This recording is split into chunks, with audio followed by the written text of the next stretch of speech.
Vous avez sûrement entendu dire qu'avec l'IA, il n'y aura plus besoin de développeurs. Mais qu'en est-il vraiment? C'est la dernière vidéo de l'année, et quelle année! Entre Devin, Bolt et les questions sur l'avenir des développeurs, 2024 a été assez intense. Et la question du rôle d'un dev est tout à fait légitime. Alors, est-ce que ça vaut encore le coup de se former en dev en 2025? Spoiler alert, oui. Et je vais vous expliquer pourquoi. Après l'annonce de Google selon laquelle 25% de leur code serait généré par l'IA, beaucoup d'apprenants et de devs ont été pris de panique. Et à raison, car de plus en plus d'entreprises s'ouvrent à l'intelligence artificielle. Mais cela ne veut pas dire la fin des développeurs, car si les GAFA ont les moyens de le faire, cela n'est pas le cas des PME, des startups ou même de l'entrepreneur qui débute. Je suis d'accord qu'aujourd'hui, pour lancer un MVP et valider une idée, le no-code et l'IA sont ultra efficaces. Cependant, pour customiser et développer l'application, il faudra bien au moins un développeur. Et c'est là où vous et moi, on entre en jeu. C'est pourquoi si vous voulez vous lancer ou vous reconvertir en 2025, il est essentiel de savoir comment naviguer dans ce nouvel environnement technologique. Et dans cette vidéo, je vais vous partager 8 règles qui, pour moi, font toute la différence. 1.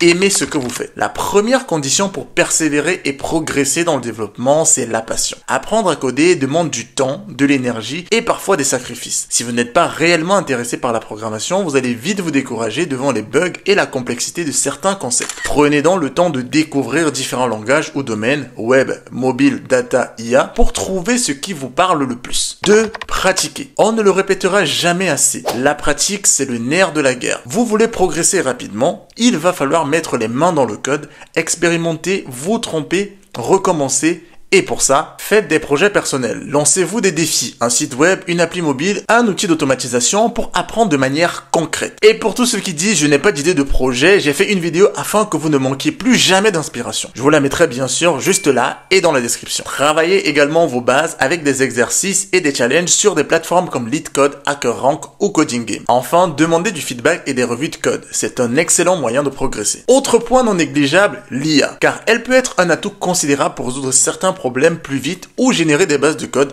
mais ne vous laissez pas endormir par sa facilité. Vous devez absolument savoir coder et réfléchir par vous-même. 3. L'apprentissage continu. Le domaine du développement évolue à une vitesse fulgurante. De nouvelles technologies, frameworks et bibliothèques sortent presque chaque semaine. Pour rester compétitif, vous devrez continuer à apprendre tout au long de votre carrière. En faisant de la veille technologique, blog, podcast, newsletter, tout est bon à apprendre. En suivant des formations et certifications, si votre objectif par exemple est de devenir expert en React ou Python, n'hésitez pas à suivre des parcours certifiants style Coursera, Udemy ou EDX. 4. Soyez spécifique. Vouloir devenir développeur est une ambition louable, mais trop vague. Précisez votre objectif. Quel domaine vous intéresse? Front-end, back-end, data, IA, mobile? Quel langage ou framework comptez-vous maîtriser en premier? Python, JavaScript, Java, C#? Quelle spécialité vous attire? Développeur web, data analyst, DevOps, etc. Créez une roadmap avec des étapes claires, des projets concrets et des compétences à acquérir. Et encore une fois, si vous n'y arrivez pas tout seul, il y a un site pour ça, roadmap.sh, avec tout un tas de roadmaps pour vous guider de A à Z. 5. Mettez des œillères et restez concentré. Dans la tech, les distractions sont nombreuses. Nouveaux frameworks, méthodes, buzzwords. L'essentiel, c'est la maîtrise d'une stack à un niveau professionnel. Si vous avez choisi Python, concentrez-vous dessus jusqu'à être vraiment à l'aise. Sauter d'un langage à un autre trop tôt ralentit considérablement votre progression. Définissez-vous une période, ça peut être entre 3 à 6 mois pour consolider vos compétences de base et résister à la tentation de tester chaque nouveauté, au moins dans un premier temps. 6. Travaillez votre visibilité.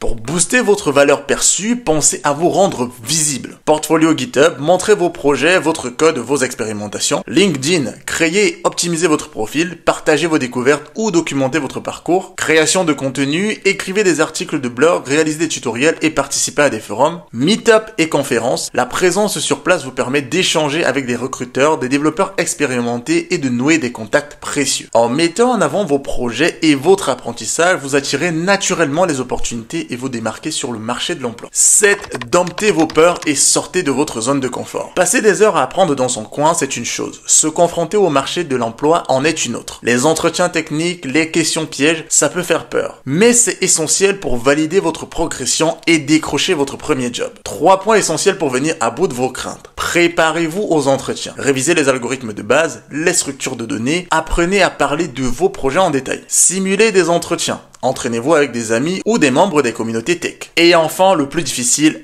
Acceptez l'échec. Vous ne réussirez peut-être pas du premier coup, c'est même sûr. Mais chaque entretien raté est une opportunité pour vous améliorer. 8. Assurez-vous de ne pas dépendre de l'IA. On l'a déjà abordé, mais c'est crucial. L'IA, c'est un outil, pas votre oxygène. Apprenez à coder sans assistance pour solidifier vos bases. Utilisez l'IA comme copilote et non comme un pilote automatique et comprenez les concepts clés. Algorithmique, structure de données, design pattern, etc. Cette indépendance vous rendra plus adaptable et plus résilient en cas d'évolution technologique majeure. En conclusion, l'IA ne remplacera pas les développeurs, mais elle transformera à coup sûr notre métier. En 2025, la demande des développeurs compétents restera forte à condition de ne pas reposer uniquement sur l'IA. Selon moi, les clés pour réussir votre formation tiennent sur ces 8 points. Et je suis convaincu qu'en suivant ces principes, vous mettrez toutes les chances de votre côté pour concrétiser vos ambitions et entrer dans le monde du développement avec confiance. Bonne route et surtout n'oubliez pas de prendre du plaisir dans ce que vous faites.